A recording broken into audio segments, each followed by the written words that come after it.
ญี่ปุ่นลงน้ำให้ทุนช่วยเหลือลา $89,600 เพื่อยกระดับการศึกษาอยู่อุดมไซด์หนังสือพิมพ์ประชาชนรายงานวันที่ 10 มีนาคม 2025 ว่าท่านโคอิซึมิ ซึโตมุ เอกอัครราชทูตญี่ปุ่นประจำสปป.ลาวท่านคำเทียงทอ หัวหน้าห้องการศึกษาธิการและกีฬาเมืองหลาแขวงอุดมไซด์ลงนามในสัญญาให้การช่วยเหลือเป็นมูลค่าประมาณ $89,600 ในการสนับสนุนโครงการด้านการศึกษาในแขวงอุดมไซด์ภายใต้โครงการเสริมสร้างความมั่นคงของมนุษย์ขั้นรากฐานโครงการจะให้การสนับสนุนทุนทอนเพื่อก่อสร้างอาคารเรียนและห้องน้ำใหม่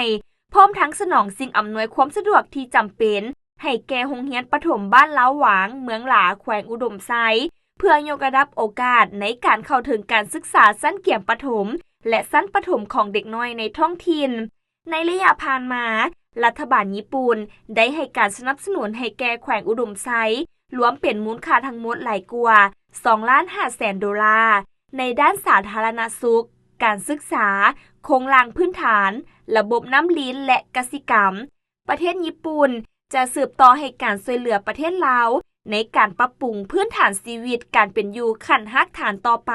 เพื่อรับประกันบ่ให้มีภัยทิ่มไว้ทางหลังผ่านการแก้ไขความแตกต่างด้านการพัฒนาเศรษฐกิจสังคมในภาคพื้น